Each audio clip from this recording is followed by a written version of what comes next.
Hey, so I used to have a lot of trouble painting metal until I figured this technique out, and I'm just gonna boil it down into 3 or 4 steps in this video for you guys. So you can paint the metal easily, that's the basics, and then you can take it further once you understand the basics, right? So we have this guy. This looks like a pretty good metal, but it still looks greenish and stuff.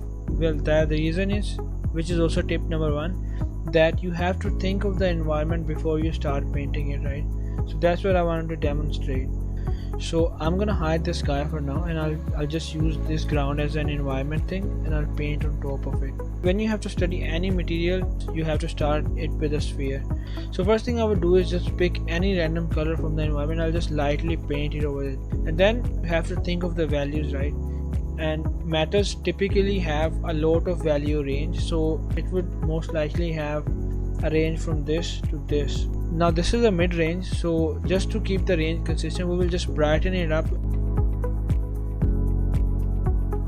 So this is the first step, and now the second step is you have to outline the form of that thing.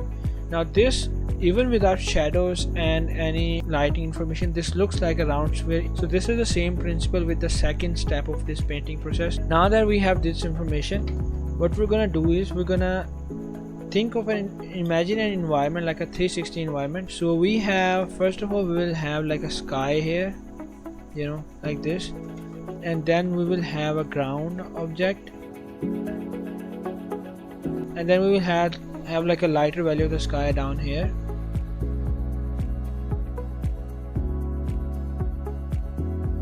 Whoop, whoop. Here I come.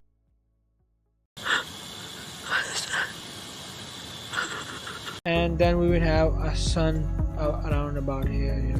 Now that we have this information, let's translate it to here. I will take a bright color, like a bright sky color, and I can draw a line across here and paint the upper half of the whole painting like this. I'm gonna fade it out a bit, like this. Then I should have this here as well. And now I'm just gonna follow, and well, we can, what we can do is we can just copy and paste this here, and let's move it on top of this sphere, and I'm gonna hide this for now, and let's clip it to the background. Metal has range of values, and there is a specific pattern of values in a metal object. Let me just paint it in black and white. So any reflective object you will see this pattern here. So you will have like a medium range here, like on top, and a very dark value beside it down here, and then a mirror down here as well, and then you will have a very bright point in the middle here. As you can see, this almost looks like a metal, right? So we have to follow the same value composition here as well. So I'll take this, I have to paint everything in the mid range on top like this.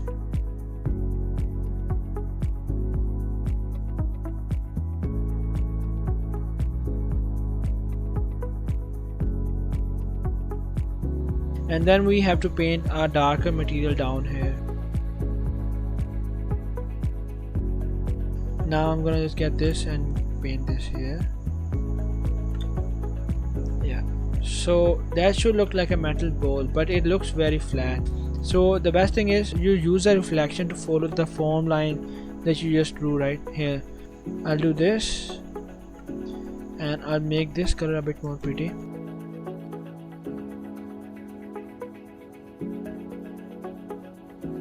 And now let me introduce like a darker value down here.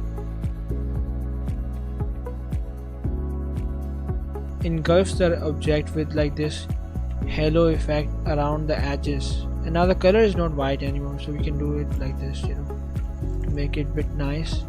This looks pretty much like a reflective ball, like it's very reflective though, so the thing that's missing is the bright reflection here. And now that looks like a pretty good ball. We can also introduce like some more reflective colors in here from the environment. So like I picked this road here, I'll get my favorite brush, and I'll paint this lightly down here. Now that we have step 1, we have to think about the environment. Step 2, think about the contours of the form of the object before we start painting it. Step 3, follow the contour to paint the reflections in.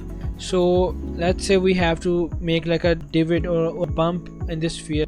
If we had a regular sphere and we had shadows instead of the reflections, what would we do there, right? We'd do an inverted shadow here, and then we would do like a lighter color. So now it looks like there is a bump inside the sphere, right? So how do we replicate that in the reflections? Whichever faces that are facing downwards away from the light are in shadow, and which are facing towards the light have the highlight. And we will have the same thing with the reflections as well, right? Why don't you explain what that is to so they can understand? Yeah, Just explain what that is. Explain what you think that is. Okay. Just explain that. So imagine the face that's facing away from the camera. What would that reflect? So this face here, this is facing away from the camera. You can just pick this color, paint it here. Then you just have to play with the colors a bit though. Okay, this is not looking like what I'm trying to demonstrate, because this divot up here would not really reflect the ground down here, but it was just easy to clean. So an accurate way would be to do like this. Really like Shut it down. Shut it down. So now it looks like there is a bump in the metal, especially if you zoom out of it. So if I were to paint like a divot here, that would be the same thing. So I would do this, and I would do this. I will zoom out. It looks like there's a divot down here as well. So let's do a demonstration now. So if you've understood the steps, let's hide this. Let's bring this guy back. And how would I paint this, right? What I'm gonna do is I'll hide the reflection here. I'll pick a sky color. Think of which part of these forms would be facing toward the sky. So this part, this upper part here would be facing the sky. So I'm gonna paint this whole thing in blue like this. And I'm gonna follow the contour of the thing as well, right? And then this part of the armor would also face the sky, and then this chest plate would also face the sky like this. And then same thing with this armor.